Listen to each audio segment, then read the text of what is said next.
Local productions seen on Delta College Public Media are made possible with support from viewers like you. Thank you.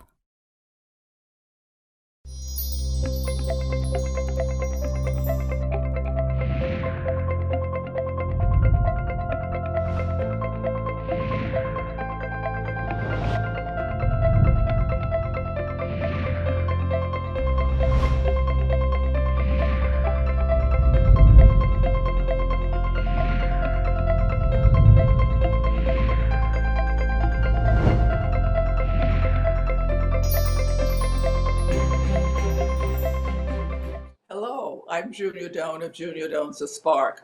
Last week we aired part one of a two-part interview with American political scientist, speaker, and best-selling author on men's and women's issues, Warren Farrell.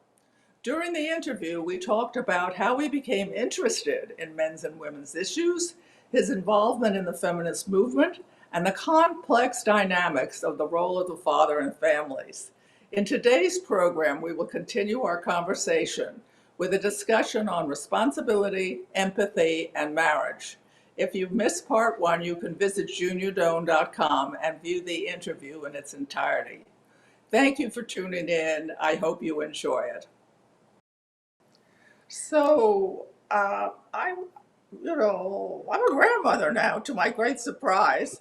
And as I watch, well, Not to almost my surprised, And but as I look around their age group and what they're getting taught and what's in the general public culture, the concept of responsibility, the concept of respect, the concept of duty, the concept of considering others, just what you're talking about, is certainly diminished and sometimes not mentioned. So I'm asking myself, even in the 60s, 70s, when this Right Things came out, I remember walking down 76th Street and saying to myself, everybody's talking about rights, rights, rights, but where's the responsibilities that comes with having a right? And so here we are 50 years later or whatever it is, and we don't have the knack quite for coupling the two yet. But you're a psychologist. You have certainly observed our culture over these decades. What's the next step that we can expect in our culture? Some people say too late, and some people say it will swing back the other way. It's never too late for humans to change, and we must change. When as you know, I'm a very big supporter of women's rights. But when you make a decision to have a child, the second you exercise that right, you transfer you take on as the right that you chose to have the responsibility to raise a child, and have the child's best interests be your responsibility. You lose the right to just think of yourself. You take on the responsibility of making it your obligation to think of the children's needs, and the children do best when they are taught responsibilities, when they are raised by both parents, when there is boundary enforcement, when there is postponed gratification, when there are family dinner nights where everybody learns how to listen to each other, where there's the types of things that I talk about in the Boy Crisis about dad style parenting, which includes things like knowing how to tease, knowing how to be teased, knowing when teasing goes too far, knowing when it doesn't, knowing how to roughhouse, that doesn't just create the benefits of roughhousing that I talked about before, but also creates a parent-child bond, and that bond, it gives the child the incentive to be able to be willing to hear what the father requires without resenting the father, because there is such a bond. It involves things like the immersion in nature, which dads are more likely to do, to take the children out into camping for the weekend and letting the children wander and get lost within a certain degree.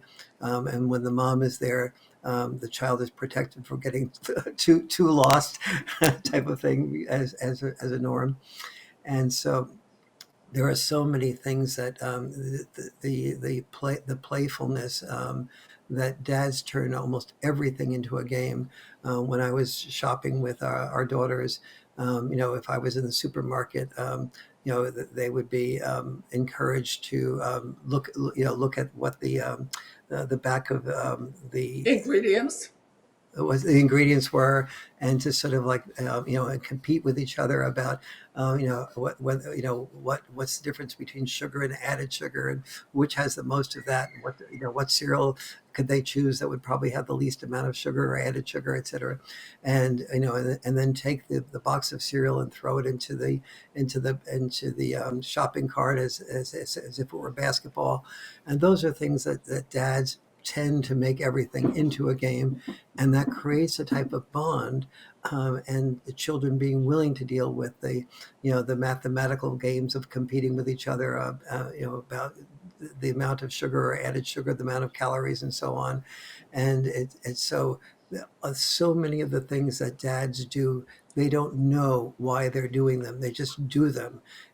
But part of what we need to take responsibility for as dads is to understand what the positive value is of what we do, and also what the negative value is of what we do. If it goes too far, there's not a single virtue that I know of that, when taken to its extreme, does not become a vice. And so we need to know the value of what we do, but we also need to know when it gets taken to an extreme, and oftentimes the value of co-parenting, and the checks and balance parenting is that our partner helps us know when it's being taken to the extreme. So, how does a person who wants to be a good dad learn to be a good dad if he doesn't think he knows how to do it? I hope that one thing that I hope the Boy Crisis book offers is just spend time with the part of the book that's on how to be a good parent, basically, how to be a good dad, and also to share. I mean, 99% of dads would never say that when I roughhouse with my children, that in the way that includes boundary enforcement, that it leads to empathy. And you need to know why it leads to empathy, why it leads to postponed gratification, why it leads to the ability to have the social skills of distinguishing assertiveness from aggressiveness, and explain that in a loving way to mom. And so mom, because every mom wants her child to be empathetic and to understand, have social skills and so on, and have postponed gratification. It's just that part of your responsibility as a dad is to understand what you intuitively do, that is of value. There's not just a motherhood instinct. When a child is born, a whole group of synapses in your brain that runs parallel to the female synapses that develop when a mom births a child, are either developed minimally or developed maximally. And if the father takes an interest in the child from when it's in the womb, to immediately when it's born, and doesn't interpret his role as disappearing, as being what I call the father's catch-22, which is loving the child by being away from the child, by earning more money but not spending more time with the child. When the dad interprets his parenting role as spending more time with the child and not just focusing on money and being away from the child, the synapses in his brain develop so completely that he ends up with what I call a dad brain, that is very much parallel to but different than the motherhood instinct. Both parents develop and have a different but overlapping instinct of their own way of protecting and nurturing the child, when they see it as their responsibility to be involved with that child's growth and development. So, you have always, and I've known you really a lot of our lives, Warren, A half, have a half, a an half instinct, century. an instinctive or trained ability to listen. I just, my early going back to our 20s, I just remember your ability to concentrate and hear, because we didn't agree on things necessarily, but to really have dialogue was, and sustained dialogue was different.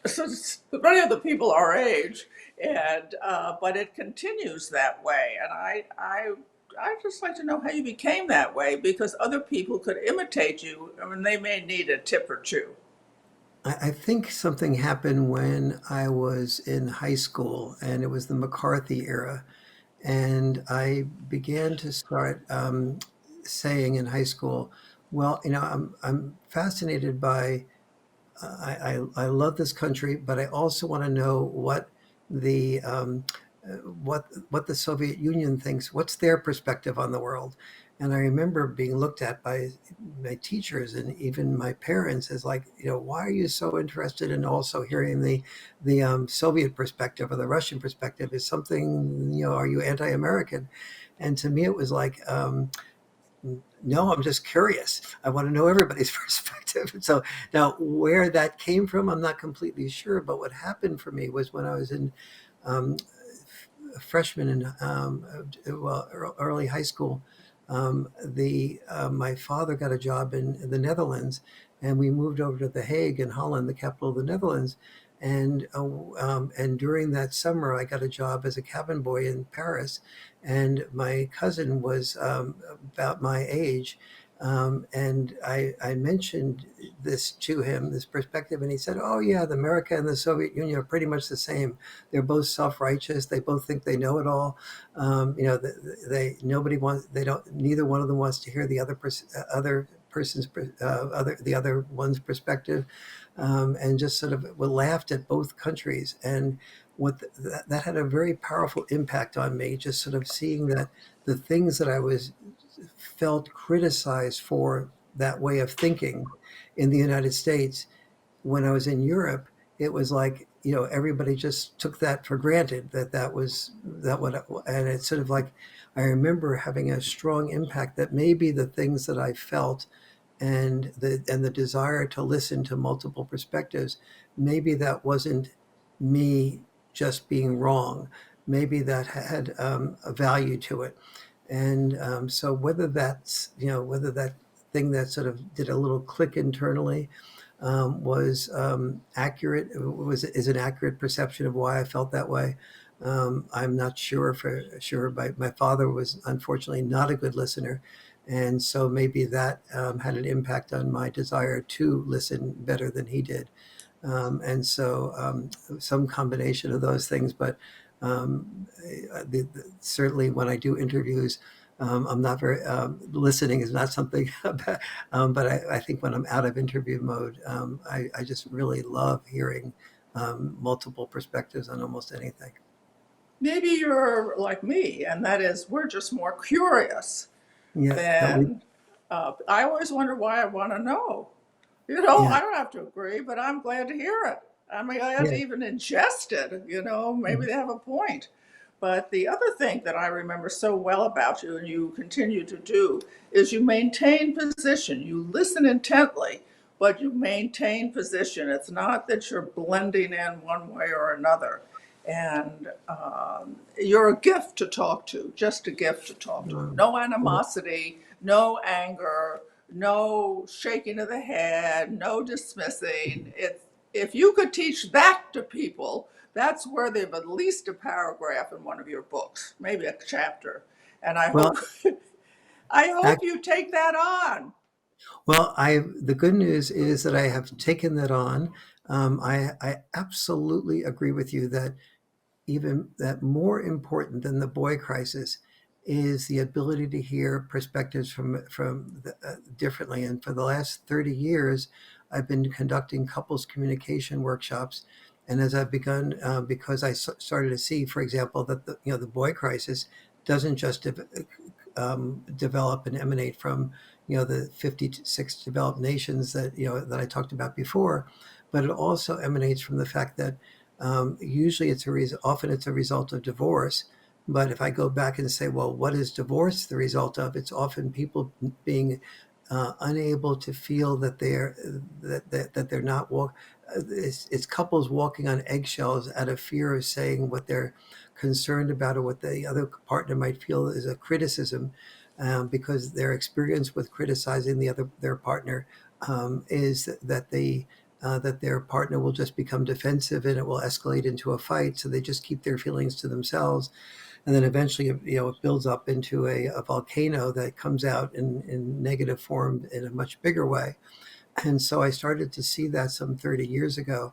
And so I started to do couples workshops that I came to call Role Mate to Soulmate, and then eventually began to see that as even more important than the boy crisis. And so I just submitted a manuscript to my publisher that will be published next year called Role Mate to Soulmate.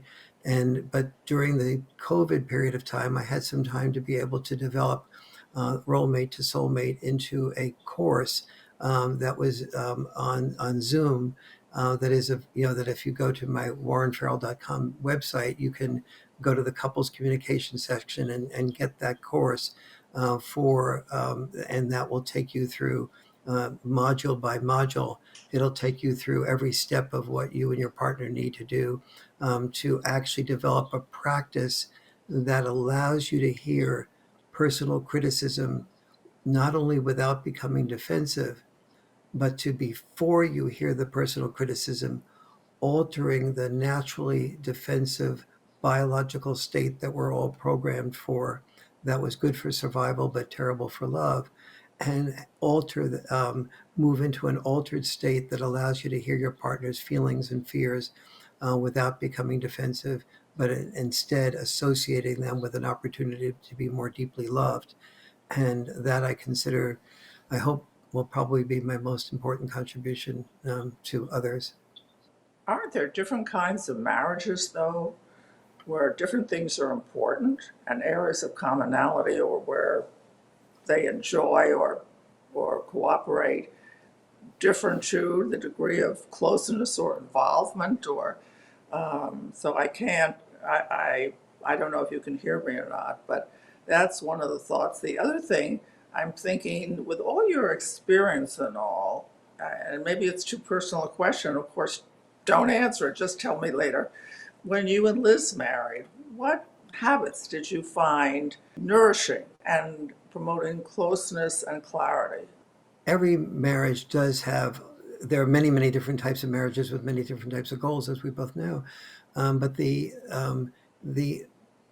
as you begin to discover that maybe you want to travel a lot and your partner wants to stay home a lot, or whatever the differences are, or one of you likes to go to church every Sunday, the other one likes to play golf every Sunday, and then no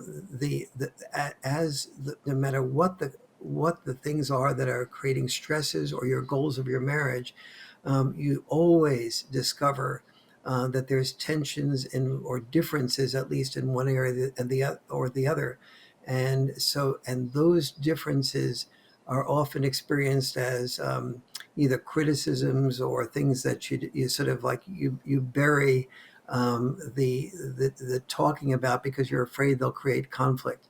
And that is the key is being able to sort of know that when you bring those differences up, that you first have a discipline and an art, what I call the subtitle of the Role Mate to Soulmate is the art and discipline of love, that you learn how to be able to every single week have a time set aside where you hear your partner's most important concern, no matter what that is. But before you hear that, you don't just say, okay, tell me your most important concern. You alter your natural biological state to become defensive about that by doing a set of meditations. So, for example, I'll ask everybody in the workshop to write down separately on a piece of paper that their partner will never see, whether or not they if their partner had a 50% chance of risking of dying. Let's say they were drowning or in a car and they're ready to be in an accident. If you had the opportunity to take a 50% chance of risking your own life, if you believe that there was a 100% chance of saving your partner's life, would you take a 50% chance of Oh, risking your own life in order to save your partner's life? And even though many of the people in my workshop, maybe a quarter of them, are thinking about a divorce or a separation, about 85, 90% of the males, about 90% of the males and about 85% of the females say they would take a risk of losing their own life in order to be able to save their partner's life. So then once they discover that about themselves and each other, then the first meditation is, well, if I'm willing to risk my life to save my partner's life, the least I can do is listen to my partner. And so just sort of seeing how the much easier it is. The second meditation is what I call the love guarantee, where you say to yourself before you hear your partner's criticism, if I if I provide a safe environment for my partner's feelings, no matter how they're stated, no matter how distorted they are, no matter whether my partner says them in an exaggerated, critical tone of voice or not, if I provide a safe environment for my partner's feelings, my partner will feel safe with me. And the more safe she or he feels, the more they'll feel loved by me. The more that love they feel by me, the more love they'll feel for me. So there's nothing, absolutely nothing that can be said by my partner that won't, if I listen to it and just hear my partner's story, that will not increase my partner's love for me. What do I have to lose? And then there's four other meditations that I won't go through because of and then only when that partner has absorbed internally a feeling of desiring to provide safety and knowing how it will increase love, does the partner who's listening to the criticism say, okay, I'm ready to hear that.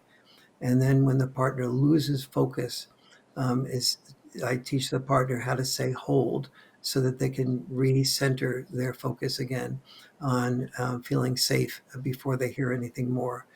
And so then after that's all done by one partner, I have them reverse it and listen and give their response. But before they give their response, the partner who shared the criticism has to move into that altered space as well. And so that's just a little tidbit of what I teach in the Role Mate to Soulmate course that's fortunately available online now. And so and that I consider the most important thing, because not only for couples, but also beginning to train people to do that with their colleagues, with other people in their lives. Like a liberal daughter might come home from college in favor of reparations, and the conservative father says that reparations are only a way of spoiling people, and so on. And rather than them attacking each other, there's a whole method that I use to be able to help them be able to hear each other and hear each other's best intent. How would you propose doing it in a business setting? Then the word love, in a business setting, the word love is no longer appropriate because you can't say a love guarantee. So the word respect is substituted for love guarantee. So in a business setting, when you are critical of an employer, employee, or a colleague, if you and that employer, employee, or colleague, um, instead of instead of thinking to themselves while you're talking about what their response can be, that will prove them right and you wrong, they're thinking instead of the value of what you're saying, and they plan to share what they heard you say, ask whether there's anything distorted about it, ask whether there's anything that they missed about it, and ask if there's anything else that you have to add. One of the meditations there is saying to yourself, if I provide a safe environment for my colleagues' feelings, my partner will increase his or her respect for me, because you increase your respect for somebody that listens to a perspective that they that they don't share, because so few people do that that the few people who do, you really respect and you feel trust around and you feel safe around, and that allows that allows you and your colleague to be able to feel safe around each other and to be having a safe environment to say whatever she or he feels. That assumes goodwill on both sides. Part of what increases your respect for somebody as to whether or not they do use that as a manipulation or against you in some way in the future. And so part of increasing that respect incorporates that, whether they misuse what they learn. So you're saying it really creates not only respect, but trust. It creates respect, it creates trust, but it also creates the likelihood that you will be promoted more, because almost everybody feels around you feels like they can trust you, and those people get promoted more frequently, because people want to have as their bosses and their bosses' bosses somebody they can feel safe expressing things to.